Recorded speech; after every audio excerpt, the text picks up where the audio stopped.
kekecewaan warga Jakarta di mana Ahok tidak bisa tampil lagi untuk mengikuti kontestasi, begitu juga gubernur petahana Anies Baswedan tidak bisa tampil lagi. Tentu ini kekecewaan yang sangat dalam dan pelampiasannya bisa macam-macam. Figur seperti Ahok dan juga Anies akan mendukung siapa itu tentunya akan juga diikuti oleh pendukung fanatiknya, pendukung Abah Anies Baswedan yang sampai sekarang belum bisa move on, belum bisa menerima karena Anies Baswedan tidak ikut kontestasi. Ya tentu kemungkinan pendukung Jakarta, pendukung Persija maksud saya, masih belum bisa menerima Ridwan Kamil gitu. Selamat malam Tribuners, Tribun News on Focus hari ini kembali menjumpai Anda bersama saya Maria Nanda. Akhir-akhir ini geger calon gubernur DKI Jakarta yakni Ridwan Kamil yang mendapat penolakan dari sejumlah warga Jakarta saat melakukan kunjungan. Adapun penolakan pertama saat Ridwan Kamil berziarah ke makam Mbah Priok, di mana sejumlah jemaah meneriakan hidup Anies saat Ridwan Kamil datang. Bahkan pria yang akrab disapa RK ini diminta turun dari panggung saat berpidato. Kemudian kejadian serupa kembali dialami Ridwan Kamil saat melakukan kunjungan ke Jatinegara. Lantas, seberapa berpengaruh penolakan warga Jakarta terhadap elektabilitas dari Ridwan Kamil sendiri? Hari ini kita akan membahasnya bersama dengan pengamat politik Universitas Nasional, ada Selamat Ginting. Kita sapa terlebih dahulu di sana. Selamat malam, Bung Ginting. Ya, selamat malam Mariananda. Selamat malam, sehat, Bung. Alhamdulillah sehat walafiat. Alhamdulillah, Bung Ginting, sebagai Ya, pengantar, bagaimana melihat warga Jakarta yang menolak kedatangan Ridwan Kamil bahkan sampai sudah 2 kali kejadian serupa? nah kalau joknya di Jakarta dulu di apa tulisan-tulisan truk itu ada tulisan ya, Mhm. katanya sekejam-kejamnya Ibu Tiri lebih kejam ibu kota Jakarta, gitu ya. Nah, kemudian saya kira ini hanya karena tak kenal maka tak sayang, Mhm. maka membutuhkan waktu bagi Ridwan Kamil untuk mengenal warga Jakarta sehingga tidak terjadi miskomunikasi. Saya kira lebih pada miskomunikasi ya yang dalam dua pertemuan penolakan dalam tanda petik itu. Jadi miskomunikasi ini saya kira harus juga dibangun dengan baik, terutama komunikasi politik, juga komunikasi personal dengan terutama tokoh-tokoh Jakarta mesti dibangun karena eh, tentu warga Jakarta juga belum punya pengalaman tokoh dari luar misalnya tampil di Jakarta tentu orang masih meraba-raba, apalagi waktunya masih cukup panjang, sekitar 2 bulan lagi untuk proses pengenalan bagi Ridwan Kamil kepada warga warga Jakarta. Begitu, Maria. Mhm. Tadi Bung Ginting sempat mengatakan ya bahwa ada miskomunikasi. Tapi dari analisa Bung Ginting sendiri, apa ada latar belakang lain yang menjadi penolakan-penolakan dari warga Jakarta terhadap Ridwan Kamil ini? Padahal saat menjabat di Jawa Barat, Ridwan Kamil ini tergolong punya banyak pendukung. Ya, tentu Jawa Barat berbeda dengan Jakarta. Warga Jakarta tentunya dalam sebulan, 2 bulan, 3 bulan terakhir tentu berharap banyak pada dua tokoh ya, Anies Baswedan dan Ahok yang memang merepresentasikan pertarungan Pilkada Jakarta 2017 yang lalu, di mana kedua tokoh ini memiliki elektabilitas yang tinggi, jauh melebihi Ridwan Kamil. Jadi kekecewaan warga Jakarta di mana Ahok tidak bisa tampil lagi untuk mengikuti kontestasi, begitu juga gubernur petahana Anies Baswedan tidak bisa tampil lagi, tentu ini kekecewaan yang sangat dalam dan pelampiasannya bisa macam-macam. Tentu saya kira terutama dua tokoh ini dan Ridwan Kamil memang elektabilitas dan popularitasnya masih di bawah dua tokoh ini. Jadi kekecewaan itu yang tidak pernah terbayangkan sebelumnya. Dari sebelumnya kan akan ada pertarungan ronde kedua begitu ya antara Anies Baswedan dengan Basuki Cahayapurnama atau Ahok. Begitu, Maria. Lantas kekecewaan tersebut yang tadi Bung Kinting sampaikan, apakah itu artinya bisa dibaca berdampak kepada Ridwan Kamil dan apakah pengusiran seperti ini secara umum juga bisa dibaca bahwa Ridwan Kamil dan Suswono ini tidak disukai oleh warga Jakarta, Bung? Ya, tentu saja berdampak ya, karena tentu figur seperti Ahok dan juga Anies akan mendukung siapa itu tentunya akan juga diikuti oleh pendukung fanatiknya.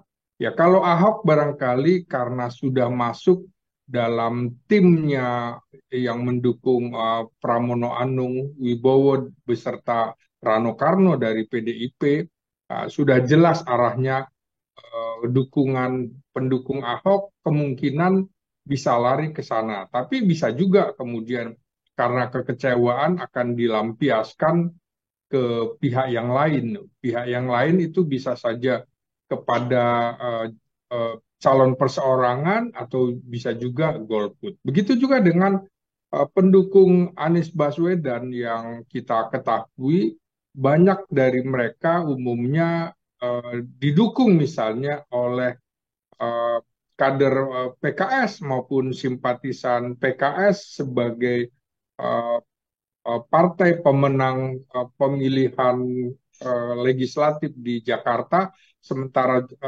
PDIP juga urutan kedua. Ini kan sangat disayangkan dua dua partai yang cukup besar menguasai Jakarta, tapi tidak menampilkan tokoh utamanya yang diharapkan oleh masyarakat, yaitu dukungan kepada Anies Baswedan maupun dukungan kepada Ahok. Jadi eh, imbas dari persoalan atau sistem politik maupun sistem kepartaian dan sistem pemilu yang diduga menjadi biang kerok penjagalan Anies Baswedan juga dengan Ahok, ini tentunya menjadi catatan tersendiri dari warga Jakarta dan kekesalan itu dilampiaskan antara lain ya memang kepada Ridwan Kamil yang sudah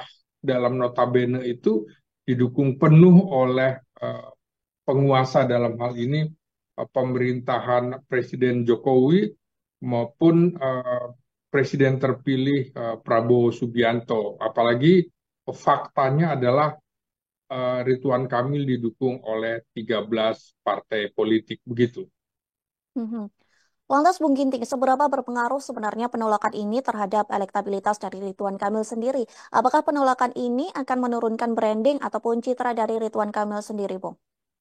Ya, saya kira karena elektabilitas Ridwan Kamil itu ada di urutan ketiga, di mana Anies di urutan pertama dan Ahok di urutan kedua, karena dua rival kuatnya itu tidak tampil, maka elektabilitas Ridwan Kamil otomatis yang tertinggi. Dan sampai sekarang menurut saya tidak tertandingi oleh Pramono Anung yang tidak dikenal di Jakarta, apalagi Dharma Pongrekun dari jalur independen.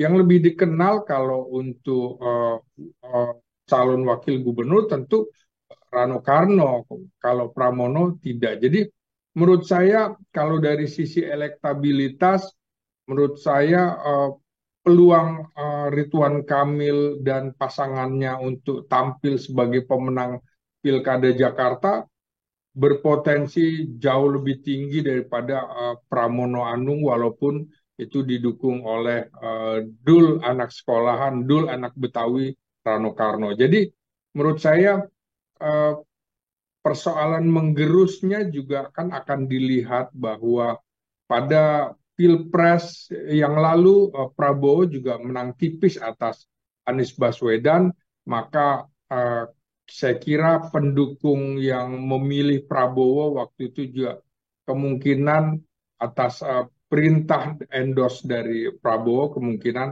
akan mendukung Ridwan Kamil. Saya kira ini pertarungan yang tidak seimbang begitu ya untuk pilkada kali ini. Ya. Mhm. Lantas mengginting saat Ridwan Kamil ini berziarah ke makam Mbah Priok beberapa waktu yang lalu, Ridwan Kamil ini sempat diteriaki hidup Anies begitu ya. Bahkan dalam Ya. beberapa survei disebutkan bahwa anak Abah tidak akan memilih Ridwan Kamil. Bagaimana menurut pandangan dari Bu Ginting sendiri akan hal tersebut?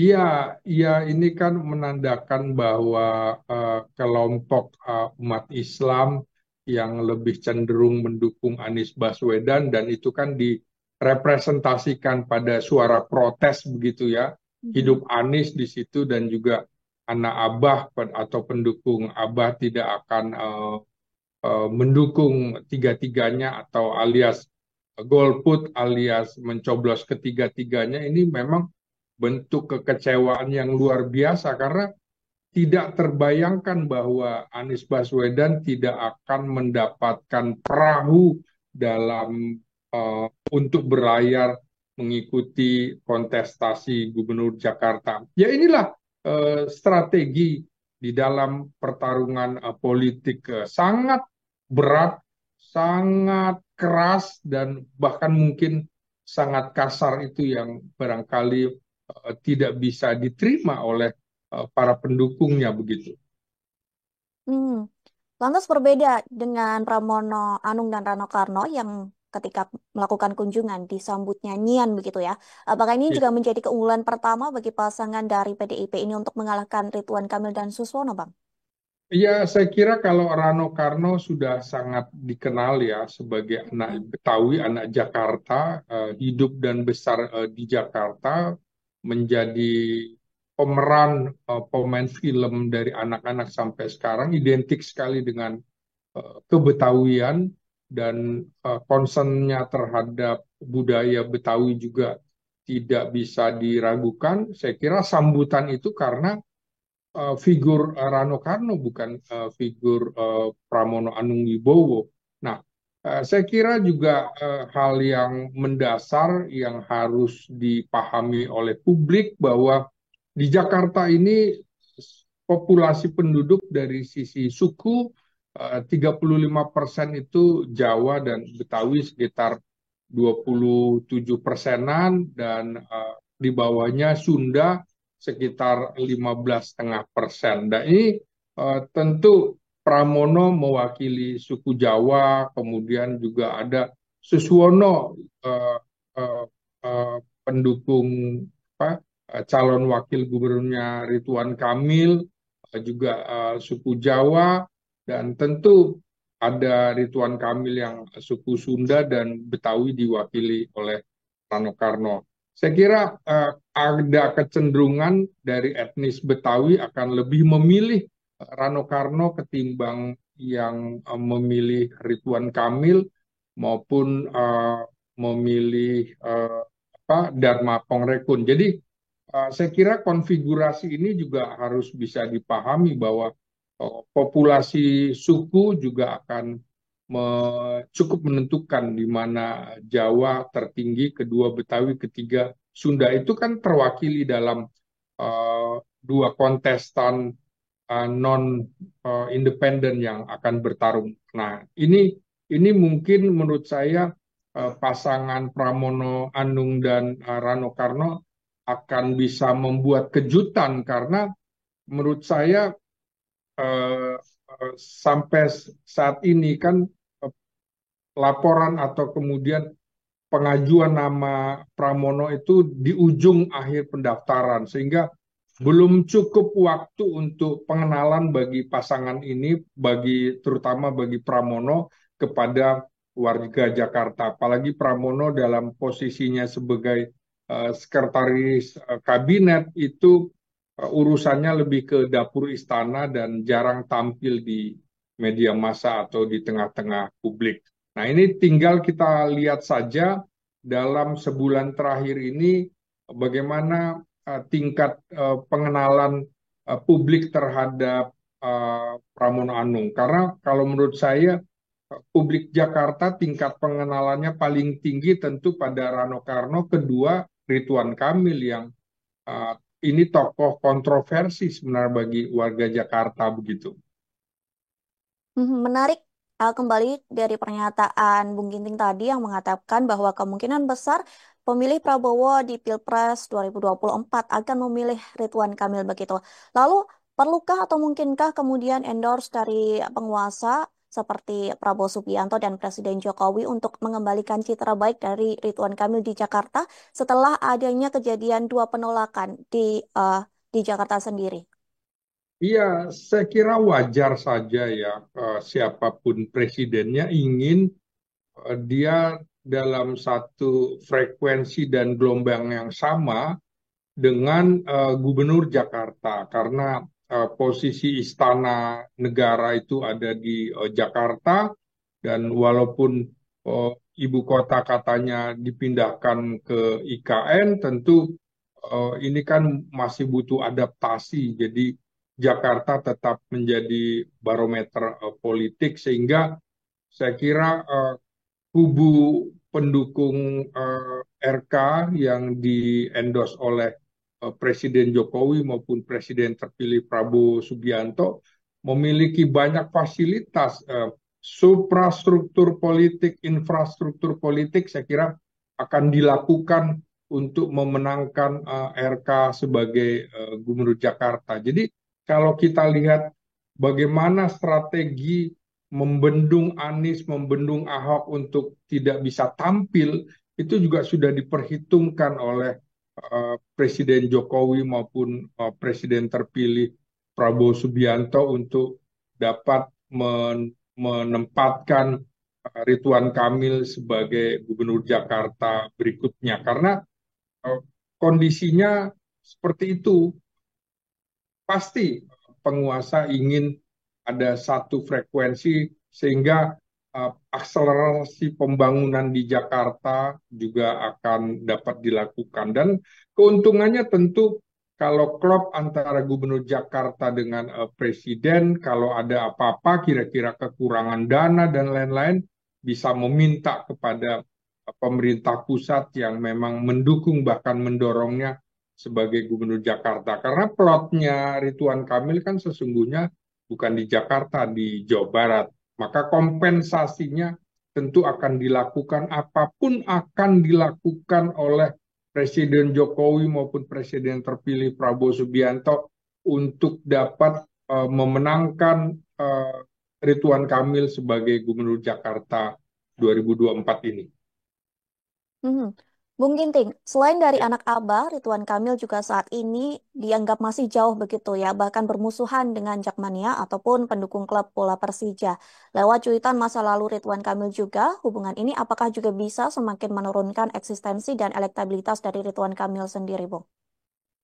Ya tentu Jackmania, pendukung fanatik Persija Jakarta, ini Mhm. kan sudah menjadi musuh bebuyutan dari Persib Bandung atau Bobotoh begitu ya. Mhm. Dan cuitan atau cuitan dari Ridwan Kamil di sejumlah media massa yang dalam tanda petik bertarung atau kontra dengan pendukung Jakarta atau Persija, tentu ini tidak bisa dihapus jejak digitalnya. Begitu juga kritik terhadap Ridwan Kamil yang memandang warga Jakarta tuh ya cenderung negatif lah penilaian terhadap warga Jakarta. Ini juga tentu akan terus dikampanyekan oleh lawan-lawan politiknya, baik itu kubu Pramono Anung dan juga Dharma Pangrepun, tentu juga bagi pendukung Abah Anies Baswedan yang sampai sekarang belum bisa move on, belum bisa menerima karena Anies Baswedan tidak ikut kontestasi. Ya tentu kemungkinan pendukung Jakarta, pendukung Persija maksud saya masih belum bisa menerima Ridwan Kamil gitu. Nah kalau seperti itu tentu pilihannya adalah lebih ke Pramono atau terutama kepada Rano Karno. Kita lihat saja nanti apa yang ditonjolkan dalam program-program eh, ketiga calon itu, gitu. Berarti bisa dikatakan bahwa hal ini menjadi senjata dari PDIP, bisa digunakan menjadi senjata dari PDIP yang mengusung eh, Pramono Anung dan Rano Karno untuk menang satu langkah dari Ridwan Kamil begitu ya, Bung? Ya, tentu eh, kan ada strategi, taktik Mhm. maupun teknik yang akan dilakukan, misalnya bagaimana membendung kalau dalam pertempuran itu bagaimana membendung lawan supaya tidak bisa maju. Maka harus ada sabotase-sabotasenya. Ya, sabotasenya antara lain melalui pendukung fanatik Persija Jakarta. Kemudian juga bisa dilakukan dengan cara eh, kampanye-kampanye negatif ya, bukan black campaign, bukan kampanye hitam. Itu kan juga fakta. Dan ini yang akan terus dilakukan terutama oleh kubu PDIP sebagai pihak yang merasa waktu itu terzolimi ya sebelum adanya keputusan MK nomor 60 dan 70 tahun 2024 ini. Mereka tentunya juga ingin memberikan perlawanan yang sangat kuat walaupun menurut saya agak berat ya karena eh, kelihatannya PDIP tidak begitu serius menghadapi pilkada di Jakarta maupun di Jawa Barat karena menurunkan figur yang tidak dikenal. Karena sesungguhnya di dalam pemilihan presiden, pemilihan gubernur maupun bupati dan wali kota itu peran figur ketokohan itu sangat dominan dan sangat determinan untuk dipilih. Setelah itu baru persoalan programnya. Yang ketiga barangkali serangan udara dan serangan darat dalam bentuk logistik. Kira-kira itu yang membuat PDIP harus berpikir keras karena ketokohan Pramono Anung sampai sekarang masih jauh juga dibandingkan dengan Ridwan Kamil gitu. Yang terakhir, Bung Ginting, Ya, mungkin juga bisa dijadikan sebagai closing statement. Jika melihat dinamika yang saat ini terjadi dan masih akan terus berkembang begitu ya, tampaknya PR besar bagi Ridwan Kamil dan Suswono ini untuk menarik simpati dari warga Jakarta sendiri. Hal apa yang kemudian bisa dilakukan dan diupayakan menurut pandangan dari Bung Ginting? ya, tentu yang sangat diharapkan dari pasangan ini terutama adalah kubu dari PKS. Ya, PKS sebagai pemenang pemilu legislatif di Jakarta itu memiliki kader-kader yang militan ya sebagai partai kader tentu diharapkan konsistensinya untuk mendukung Ridwan Kamil karena ada figur Suswono yang dicalonkan oleh PKS sebagai calon wakil gubernur. Saya kira memang PKS selalu menjadi rebutan. Kan sebelumnya juga eh, sesungguhnya PDIP juga ingin berkoalisi dengan PKS dalam kontestasi Pilkada Jakarta, begitu juga kubu Anies Baswedan seperti itu tadinya. Jadi PKS ini adalah semacam gadis cantik yang diperebutkan. Nah, tinggal kemudian eh, selain kader PKS, bagaimana dengan simpatisan PKS? Apakah simpatisan PKS juga akan mendukung Ridwan Kamil? Ya tentu kita akan cari tahu dalam beberapa 1-2 bulan ini hasil dari surveinya. Jangan-jangan seperti tadi dikemukakan bahwa bisa saja mereka akan golput, begitu juga pendukung Ahok yang kecewa terhadap PDIP yang tidak mendorong Ahok untuk menjadi calon gubernurnya juga bisa melampiaskan kekecewaannya seperti itu. Nah, tinggal sekarang kita eh, serahkan kepada warga Jakarta ini ada kesempatan untuk memilih para calon pemimpin kita, calon pemimpin Jakarta, terserah mau memilih yang mana, tentu ada risiko-risikonya yang harus dipikul bersama.